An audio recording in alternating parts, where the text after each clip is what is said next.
नमस्कार दोस्तों, मैं आपका दोस्त, आपका केमिस्ट्री टीचर और आप मुझे देख रहे हो अर्जुन एकेडमी के यूट्यूब चैनल पर।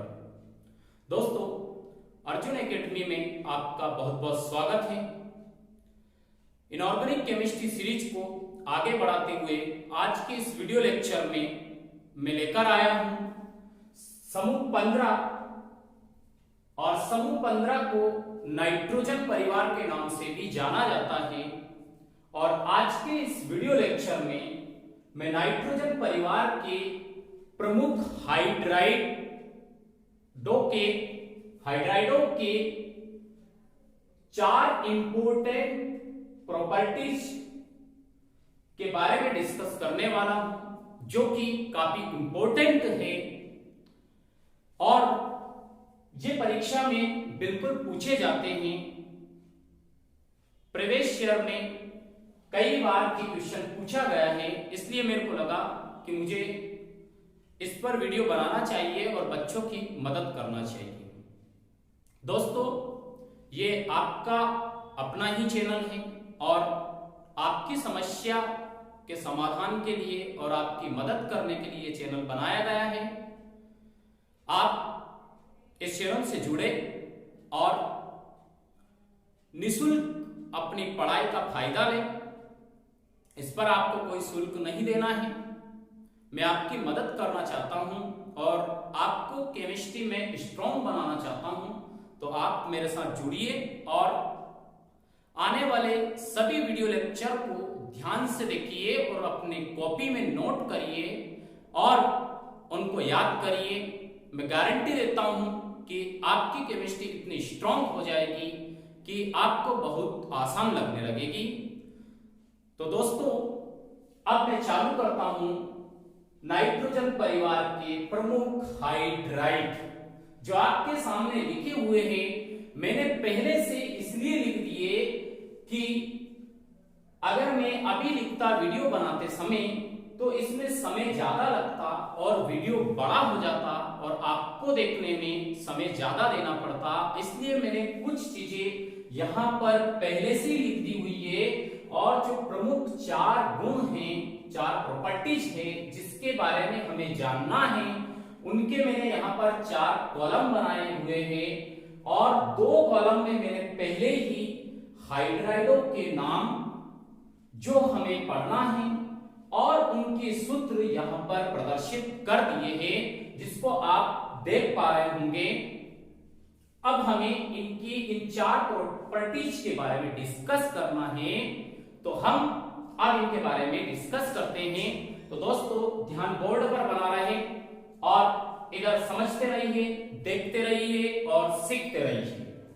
देखिए, हाइड्राइड किसको बोलते हैं कि जब किसी भी एटम के साथ हाइड्रोजन आकर जुड़ जाता है या हाइड्रोजन बॉन्ड बना लेता है तो उसी को हाइड्राइड कहते हैं। यहां हम नाइट्रोजन फैमिली की बात कर रहे, ग्रुप 15 की बात कर रहे, जिसके प्रमुख तत्व नाइट्रोजन, फास्फोरस, आर्सेनिक, एंटीमनी और बिस्मिथ है। अब ये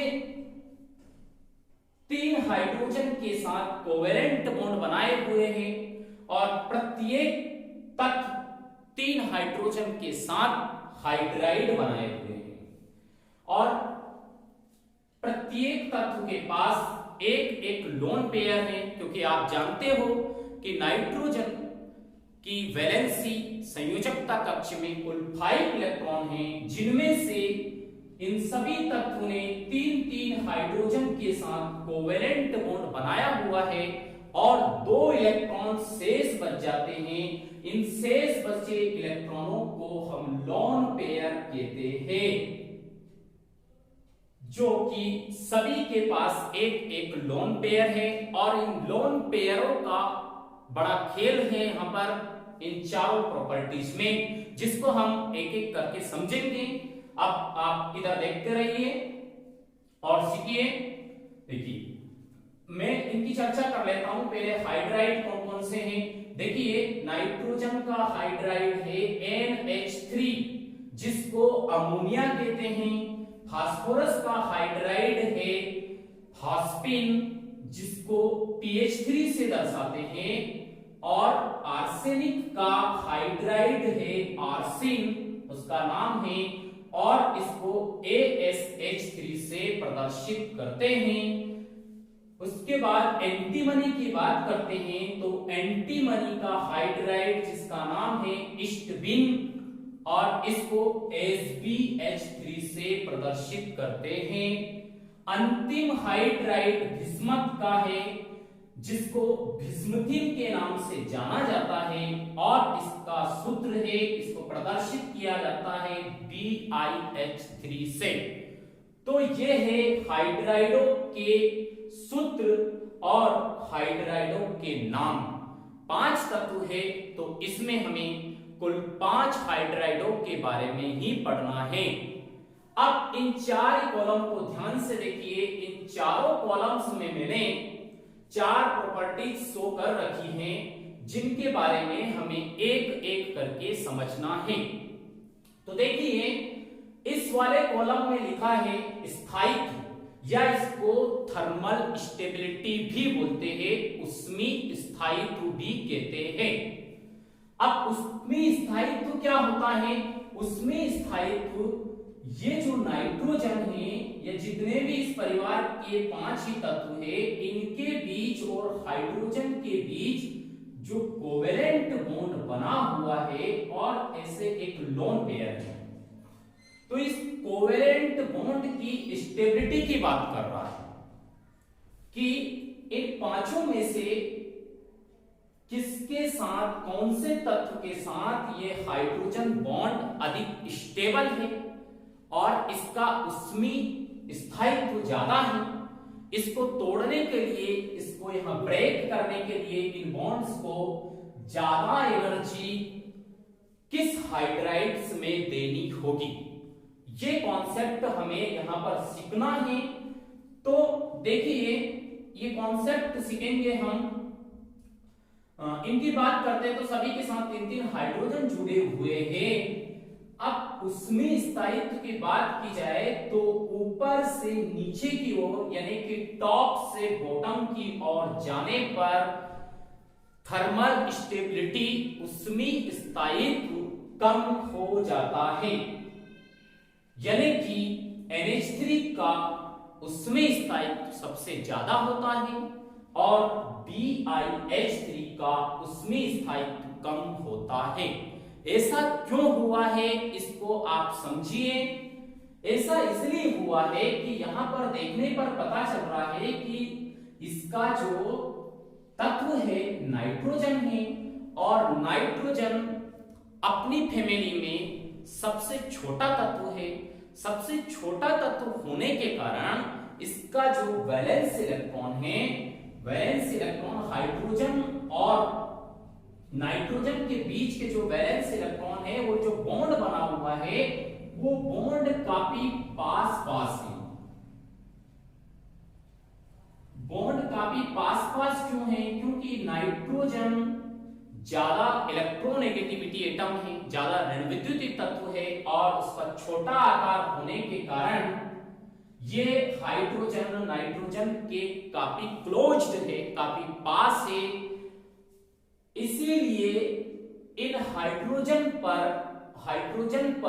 नाइट्रोजन का अट्रैक्शन ज्यादा है, आकर्षण ज्यादा है, और उसी आकर्षण के कारण ये हाइड्रोजन इस नाइट्रोजन से अट्रैक्ट है और काफी क्लोज है, इसके पास है। इसीलिए अगर हमें इन बॉन्ड को ब्रेक करना है और हाइड्रोजन को हटाना है, हाइड्रोजन को अलग करना है नाइट्रोजन से, तो यहां पर हमें थर्मल स्टेबिलिटी ज्यादा होगी, ऊष्मा ज्यादा देनी पड़ेगी। क्यों? क्योंकि बॉन्ड काफी पास है और इसका स्थायित्व ज्यादा होगा। जबकि ऊपर से नीचे की ओर आते हैं तो एटॉमिक नंबर बढ़ता जा रहा है, और एटॉमिक नंबर बढ़ने से एटम का साइज धीरे धीरे इंक्रीज होता जा रहा है, धीरे धीरे साइज बढ़ता जा रहा है, और साइज बढ़ने से हाइड्रोजन बॉन्ड की लेंथ बढ़ती जा रही है, बंध की लंबाई बढ़ती जा रही है। मतलब फास्फोरस और उसकी डिस्टेंस ज्यादा है, और डिस्टेंस ज्यादा होने के कारण इन हाइड्रोजन पर फास्फोरस का अट्रैक्शन कम है। अट्रैक्शन कम होने से ये बॉन्ड थोड़े से वीक है, और वीक बॉन्ड को तोड़ने के लिए कम उष्मा देने की आवश्यकता है। इसीलिए अगर इन दोनों का कंपैरिजन किया जाए कि NH3 और PH3 में से ज्यादा उष्मीय स्थायित्व किसका होगा, तो ऐसी कंडीशन में NH3 जीत जाता है PH3 से, और NH3 की उष्मीय स्थायित्व PH3 की अपेक्षा ज्यादा हो जाता है। ऐसे ही ऊपर से नीचे जाएंगे तो इनकी उष्मीय स्थायित्व का ऑर्डर कम होता जाएगा। तो अगर आपसे बोला जाए कि इसकी उष्मीय स्थायित्व का ऑर्डर क्या है, तो इसका ऑर्डर इस प्रकार से लिखा जाएगा, NH3 का उष्मीय स्थायित्व ज्यादा है जबकि PH3 का कम है, उसके बाद ASH3 का और कम है, और SbH3 का और कम है, और सबसे कम है BiH3 का। यह है इनका उष्मीय स्थायित्व का ऑर्डर।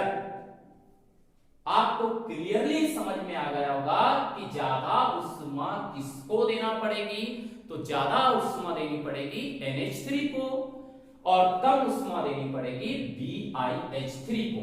तो ये वाला कॉलम हमने कंप्लीट कर लिया है, और ये ऑर्डर भी मैंने लिख दिया है। इस ऑर्डर से आप याद रखिए कि ऊपर से नीचे की ओर जाने पर इन हाइड्राइडों के उष्मीय स्थायित्व का जो मान होता है वो कम होता जाता है, घटता जाता है। नेक्स्ट प्रॉपर्टीज, अपचायक गुण। पहले ये समझ लें कि अपचायक गुण क्या होता है।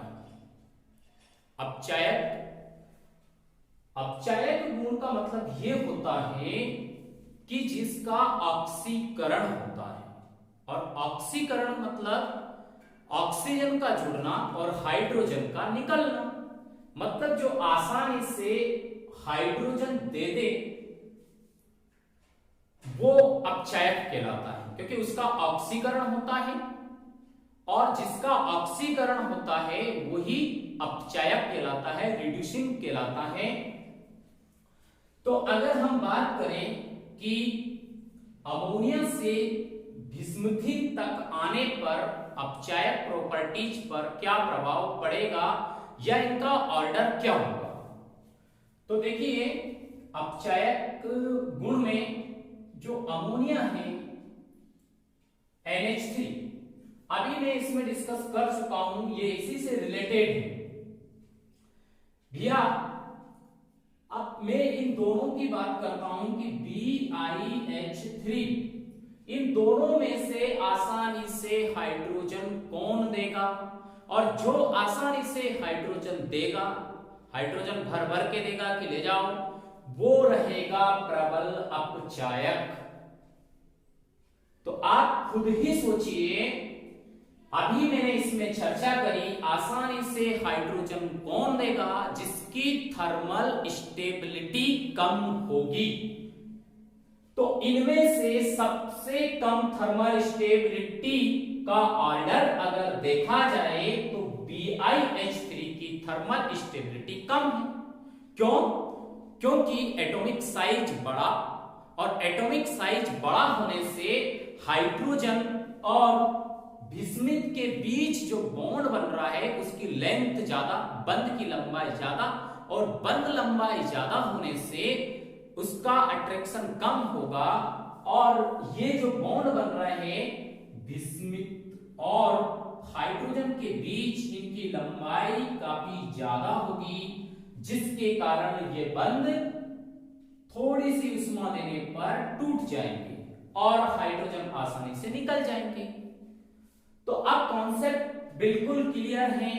इस सवाल का जवाब ये है कि सर BiH3 प्रबल अपचायक होगा, जबकि NH3 एक दुर्बल अपचायक होगा। अगर इनका ऑर्डर लिखा जाए तो ऑर्डर इस प्रकार होगा, NH3 एक दुर्बल अपचायक है PH3 के कंपैरिजन में, और PH3 एक दुर्बल अपचायक है ASH3 के कंपैरिजन में, और ASH3 दुर्बल है SbH3 के कंपैरिजन में, और BiH3 प्रबल है, BiH3 प्रबल है इसकी SbH3 के कंपैरिजन में। तो इस प्रकार से अगर ऑर्डर लिखने का कहे और मैं ऑर्डर लिखूं तो इसका ऑर्डर इस प्रकार से लिख। दोस्तों, वीडियो रिकॉर्ड करते समय कुछ टेक्निकल एरर आ जाने के कारण मैं वीडियो को कंटिन्यू रिकॉर्ड नहीं कर पाया, इसलिए अब जो ये आप देखोगे दो प्रॉपर्टी छूटी हुई थी, उन दो प्रॉपर्टीज का वीडियो में बाद में रिकॉर्ड कर रहा हूं। इसलिए मैंने जो टेबल बनी हुई थी वो मिटा दी है, और अब जो दो प्रॉपर्टी बची हुई है जिसमें एक बचा था क्षारीय गुण या क्षारकीय गुण,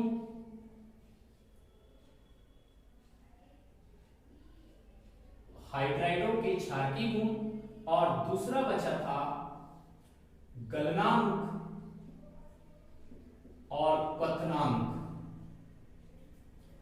और क्वथनांक, ये दो गुण मैं बाद में बना रहा हूं क्योंकि टेक्निकल एरर के कारण वीडियो रिकॉर्ड नहीं हो पाया था।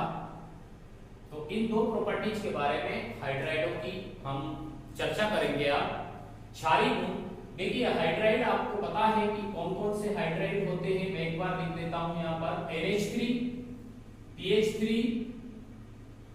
ASH3,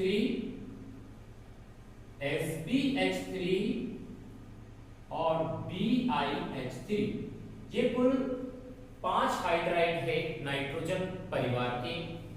इनमें हमने इनके नाम और इनके सूत्र ये जो लिखे हुए हैं, और उष्मीय स्थायित्व, और उष्मीय स्थायित्व के बाद इसके अपचायक, ये चीजें हमने देख ली है। अब अगला जो है ये तीसरा वाला गुण है, इसको हम पढ़ेंगे क्षारकीय गुण। तो देखिए क्षारकीय गुण किसको बोलते हैं? क्षारीय गुण मतलब बेसिक क्षारीय किसको बोलते हैं? जो कि आसानी से इलेक्ट्रॉन पेयर, जिसको लोन पेयर बोलते हैं, जो आसानी से लोन पेयर दे दे वो सबसे ज्यादा क्षारीय। जो आसानी से लोन पेयर नहीं देता है वो दुर्बल क्षारीय कहलाते हैं। तो इन पांचों के ही पास लोन पेयर मौजूद है, एक एक लोन पेयर है। पर सवाल ये है कि इन पांचों में से इस लोन पेयर को, ये जो बिंदुओं का जोड़ा लगा हुआ है, दो बिंदुओं का, इसको कौन सा हाइड्राइड आसानी से देगा? और जो हाइड्राइड आसानी से देगा वो ज्यादा क्षारीय गुण प्रदर्शित करेगा और वो ज्यादा क्षारीय स्वभाव का होगा। तो दोस्तों ऊपर से नीचे की ओर आते हैं तो क्षारीय गुण का मान घटता जाता है। ऊपर से नीचे की ओर मतलब PH3, ASH3, SbH3, BiH3 तक आते हैं तो क्षारीय गुण का मान घटता जाता है। तो NH3 का क्या होगा? मैंने इस तीर को यहां तक ही क्यों बनाया, यहां तक क्यों नहीं बनाया? तो इसका जवाब यह है कि NH3 इन चारों से ही प्रबल क्षारकीय स्वभाव का होता है। क्यों होता है? क्योंकि NH3 में नाइट्रोजन परमाणु का छोटा आकार और उच्च ऋण विद्युतता के कारण ये जो लोन पेयर है, नाइट्रोजन के पास जो लोन पेयर है और इसने 3 हाइड्रोजन से जो बॉन्ड पेयर बनाया है, इस प्रकार से 3 हाइड्रोजन के साथ जो बॉन्ड पेयर बनाया है, बॉन्ड बनाया है, ये काफी क्लोज रहते हैं, काफी एक दूसरे के पास पास रहते हैं और पास पास होने के कारण इनमें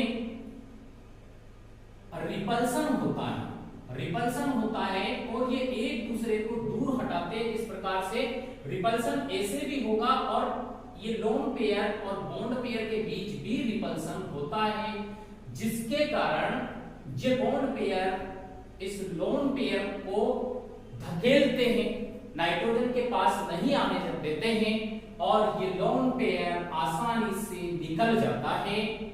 इसीलिए NH3 प्रबल क्षारकी है, जबकि PH3, ASH3, SPH3 और BiH3 की जो क्षारकता का क्रम है PH3 से BiH3 तक घटता है। इसलिए आप ये याद रखिए कि NH3 प्रबल क्षारकी होता है और PH3 से BiH3 की ओर आने पर क्षारीय गुण का मान घटता जाता है।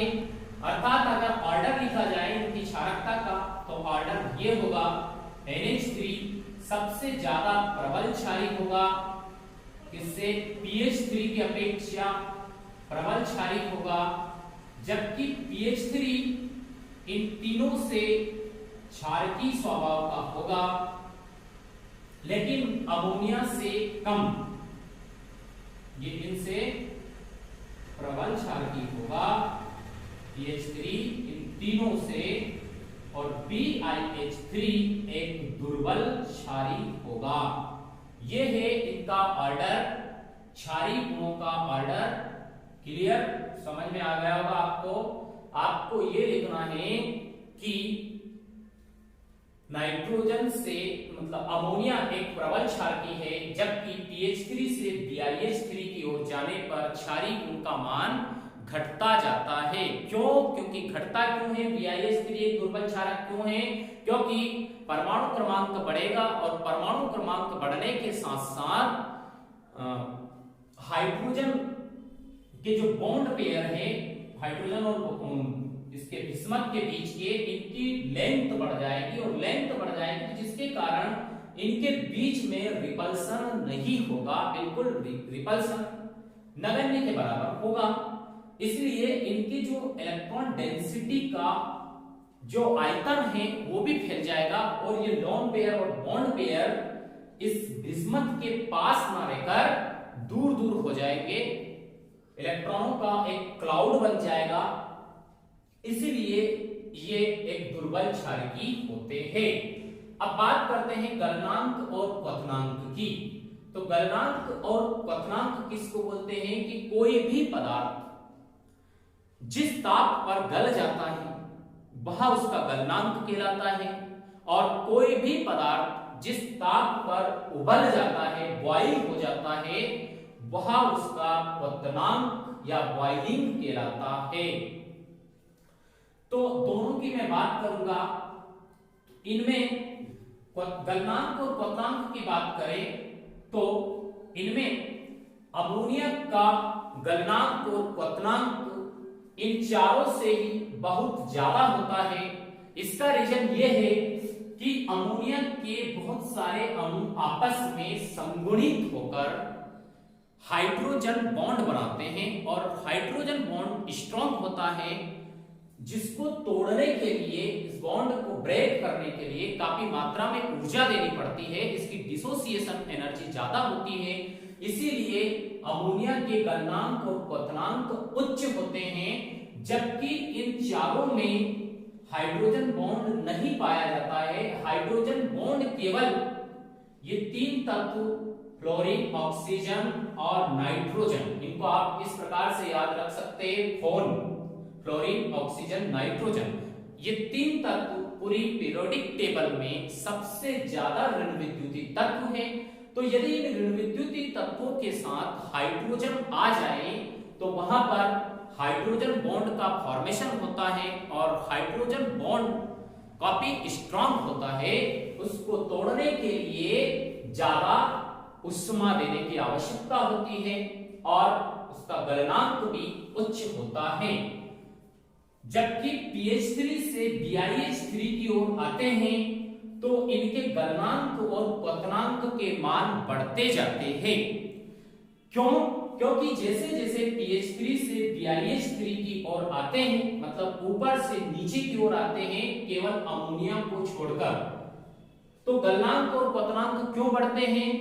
क्योंकि इनका साइज बढ़ता जाता है, बॉन्ड लेंथ बढ़ती जाती है, और बॉन्ड लेंथ बढ़ने के कारण इनकी डेंसिटी बढ़ती है, मतलब आयतन बढ़ता है। आयतन बढ़ने से इनकी डेंसिटी बढ़ती है और मास भी बढ़ता है, क्योंकि एटॉमिक नंबर इनका ज्यादा होता है, तो एटॉमिक मास भी ज्यादा होता है, इसलिए ये तत्व भारी होंगे, तो इनके हाइड्राइड भी भारी होते हैं, और भारी चीजों के गलनांक और क्वथनांक उच्च होते हैं। इसीलिए अगर इनका ऑर्डर लिखा जाएगा गलनांक और क्वथनांक का, तो ऑर्डर इस प्रकार से होगा, NH3 के गलनांक और क्वथनांक इन चारों से उच्च होते हैं, pH3 से उच्च होते हैं, लेकिन ऊपर से नीचे की ओर आने पर गलनांक और क्वथनांक का मान बढ़ता है। ASH3 का ज्यादा होता है pH3 से, उसके बाद SPH3 का ज्यादा होता है ASH3 से, और BiH3 बिस्मुथिन का इन तीनों से ज्यादा होता है। तो क्लियर समझ में आ गई होगी ये बात आपको कि NH3 के गलनांक और क्वथनांक उच्च क्यों होते हैं, क्योंकि ये हाइड्रोजन बॉन्ड के कारण इनके गलनांक और क्वथनांक उच्च होते हैं, और इसका BiH3 का गलनांक और क्वथनांक ज्यादा परमाणु द्रव्यमान, परमाणु का एटॉमिक साइज बड़ा और डेंसिटी ज्यादा होने के कारण इसका गलनांक और क्वथनांक ज्यादा होता है। तो ये है इनका ऑर्डर। तो दोस्तों हमने क्षारीय गुण का ऑर्डर भी ये लिखा है, उसके बाद गलनांक और क्वथनांक का ऑर्डर मैंने ये लिखा है। तो ये ऑर्डर आपको याद रखना है, ये दोनों ऑर्डर एक दूसरे के अपोजिट है, ऐसे भी आप इसको याद रख सकते हैं। देखिए यहां पर NH3 कम है, जब NH3 कम है और NH3 यहां पर ज्यादा है, मतलब NH3 सॉरी गलती हो गई है, NH3 बहुत ज्यादा क्षारीय होगा, क्योंकि NH3 तो सबसे ज्यादा क्षारीय होगा, तो हमें ऑर्डर इस प्रकार से लिखना है, ये NH3 ज्यादा क्षारीय होगा, लेकिन नीचे की ओर आने पर क्षारीय गुण का मान घटता जाता है, और BiH3 बिल्कुल कम क्षारीय होगा। ऑर्डर लिखने में गलती हो गई थी, इस प्रकार से ऑर्डर लिखा जाएगा, NH3 सबसे ज्यादा क्षारीय, और NH3 के गलनांक और क्वथनांक भी सबसे ज्यादा होते हैं। तो ये दोनों लक्षण भी क्लियर हो गए हैं। तो दोस्तों ये थे नाइट्रोजन परिवार समूह 15 के प्रमुख हाइड्राइड, जिनके हमने नाम, सूत्र और उनकी 4 महत्वपूर्ण प्रॉपर्टीज को समझा है, सीखा है। उम्मीद करता हूं कि आप इसको सीख गए होंगे और ऑर्डर को 1-2 बार याद करिए हैं। बिल्कुल मैं गारंटी देता हूं आप इसको जीवन भर नहीं भूलोगे, इसको याद करते रहिए। ये बहुत इजी था, और इसमें से ऑब्जेक्टिव भी पूछे जा सकते हैं। ऑब्जेक्टिव में ऑर्डर पूछा जा सकता है कि इनकी क्षारीयता का ऑर्डर क्या है, अपचय क्षमता का ऑर्डर क्या है, अम्लीय गुण का ऑर्डर क्या है, उष्मीय स्थायित्व का ऑर्डर क्या है। तो इसको अच्छे से समझिए। वीडियो को 1 बार नहीं 2 बार देखिए, 2 बार नहीं, अगर समझ में 2 बार में भी नहीं आता है तो 3 बार देखिए, बार-बार देखते रहिए, सीखते रहिए और अपने कॉपी में नोट करते रहिए। और अभी तक अगर आप चैनल पर नए हो तो चैनल को सब्सक्राइब करें और अपने दोस्तों को ज्यादा से ज्यादा शेयर करें। वीडियो पसंद आए तो वीडियो को लाइक करें।